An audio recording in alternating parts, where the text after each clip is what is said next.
চাঁদপুরের মতলব উত্তরে মিজানুর রহমান অভি নামের ৩৫ বছরের এক যুবকের রশি দিয়ে ২ পা বাঁধা অবস্থায় গুলিবিদ্ধ লাশ উদ্ধার করেছে পুলিশ। বুধবার ১৩ই আগস্ট ভোর ৬:৩০টার দিকে একলাসপুর ইউনিয়নের হাসিমপুর ও নয়াকান্দি এলাকার মাঝামাঝি বেড়িবাঁধের সড়ক থেকে মরদেহটি উদ্ধার করা হয়। এরপর সেখান থেকে মিজানকে মৃতপ্রায় অবস্থায় উপজেলা স্বাস্থ্য কমপ্লেক্সে নিলে জরুরি বিভাগের চিকিৎসক তাকে মৃত ঘোষণা করেন। ধারণা করা হচ্ছে রাত ১টা থেকে ভোর ৫টার মধ্যে এই হত্যাকাণ্ডের ঘটনাটি ঘটতে পারে। নিহত মিজান একলাসপুর গ্রামের মৃত ফয়জুল্লাহ কাজীর ছেলে। সে নারায়ণগঞ্জে পরিবার নিয়ে বসবাস করতেন এবং অটোরিকশা চালাতেন। এছাড়াও মিজান একলাসপুরে তার নানার বাড়িতে প্রায়ই অবস্থান করত বলে জানা যায়। নিহতের স্বজনরা জানায় গত ৩ দিন আগে নারায়ণগঞ্জ থেকে একলাসপুর আসে মিজান। এরপর গতকাল মঙ্গলবার দুপুর ১টায় তার পরিবারের সাথে সর্বশেষ ফোনে যোগাযোগের পর তার ফোনটি বন্ধ পাওয়া যায়। এই ঘটনায় সুষ্ঠু বিচার দাবি স্বজন সহ এলাকাবাসীর। আমার ফুতে নাস্তা ধরনের কাম করে একাতে হাজিরা দেয়। মা আর মাসের কাম করতে ভালো লাগে না। মা আমার একটা ব্যাংকারি কিনা দিবা ছোটপুরি বেস্তারে আলিম সব জানে।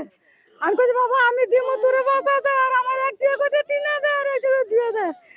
ও বাবা আমার বাইরে ফোন দিয়া দেশে মাঝে ফোন দিয়া দিলে মাঝে মাঝে দেশে সত্যি করে আমার বাইরে ক্যারাম আছে।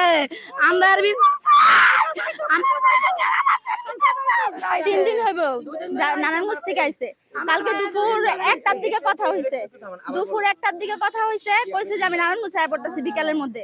তারপর ৩টা ৪টার থেকে আমি বারবার ফোন দিছি, ফোন বন্ধ পাইছি। এরপর আজকে সকালে হেরে এই খবর শুনছি, কিন্তু কিছুদিন আগে ১ মাসও হয় নাই ওনারে মারানোর লিগে নদীর মাঝখানে নিচে টলারে আগে নেশা দ্রব্য খাওয়াইছে, খাওয়ায় তারপর নদীর মাঝখানে নিচে নাহিদ আর হলো নূর হোসেন, এর সাথে আরো কয়েকজন আছে ওনাদের নাম আমরা জানি না। নূর হোসেন রাজা ওরা ২ ভাই। ফোন দিয়া নেওয়ানোর পরে হ্যাঁ নদীত নিয়ে নাকি চাপাটি লইছে। হ্যাঁ অগস্ত অবস্থা থাকতে হ্যাঁ শুনতেছে যে কইতাছে ওর গলা জবা করে নদীর মধ্যে ফালাই দিন। তখন আমার ভাই লাভ দিয়া পলির ভিতরে মোবাইল নিয়ে আমার ফোন দিয়া কইতাছে বোন আমার বাচ্চা রাত্রে ৩:৩০ বাজে যে আমার ওরা মাইরা লাইতে যাইতাছে, তুই জলিল ভাইরে ফোন দে। আমি হ্যাঁ সমুদ্রে ফোন দিছি, চেয়ারম্যানের ফোন দিছি, পরে হইলো সেনাবাহিনীর ফোন দিছি। ফোন দেওয়ার পর আমার বাইরে ওইখান থেকে উদ্ধার করছে। উদ্ধার করার পরে যে নারায়ণগঞ্জ নিছি এতদিন আমার ভাই এখানে আসে নাই। গত পরশুদিন আইছে আর আজকে এই খবর। আর ওনার শত্রু বলতে নাহিদ নামে একটাই আছে একলাসপুরের ভিতরে, ওই অলগি এর আগে ঝামেলা হয়েছিল। এরই বলছে ভাই আপু আর মা যে আপনি যান আমার বাইরে বলে কারা বলে মাইরা লাইছে ভোর রাতে। তখন শুনে আমরা এই জায়গায় আসছি। আমরা এই খুনির সুষ্ঠু তদন্ত কইরা যে অরিজিনাল খুনি তার সঠিক বিচার চাই এবং ফাঁসি চাই। এদিকে এই ঘটনায় সন্দেহভাজন হিসেবে একজনকে আটক করেছে পুলিশ। স্থানীয় সন্ত্রাসী চক্রের সঙ্গে বিরোধ আছে জানিয়ে পুলিশ বলছে তাকে পরিকল্পিতভাবে হত্যা করা হয়েছে। তার শরীরে অনেক আঘাতের চিহ্ন রয়েছে। হত্যার আগে তাকে নির্যাতন করা হতে পারে। এ ঘটনায় নিহতের লাশ ময়নাতদন্তের জন্য চাঁদপুর জেনারেল হাসপাতালের মর্গে পাঠানো হয়েছে। ঘটনাস্থল পরিদর্শন করে এ ঘটনার সুষ্ঠু তদন্ত সাপেক্ষে দ্রুত আইনগত ব্যবস্থার কথা জানিয়েছেন চাঁদপুরের পুলিশ সুপার মোহাম্মদ আব্দুর রকিব। অভি সে নিজেই মাদকাসক্ত ছিল এবং তার বিরুদ্ধে থানায় ওয়ারেন্ট এবং একাধিক মামলাও আছে। সেই স্থানীয় যারা একটা গ্রুপ, যারা বিভিন্ন ধরনের সন্ত্রাসী গ্রুপ একটা থাকে, তারা ওই ধরনের তার সাথেও ঘোরাফেরা করতো এবং বিভিন্ন বিষয় নিয়ে তাদের সাথে মতবিরোধ রয়েছে। আমরা প্রাথমিকভাবে এই ঘটনার সাথে সম্পৃক্ত অনেকের ব্যাপারে তথ্য পেয়েছি এবং সেই ব্যাপারে আমাদের তদন্ত কার্যক্রম অব্যাহত রয়েছে।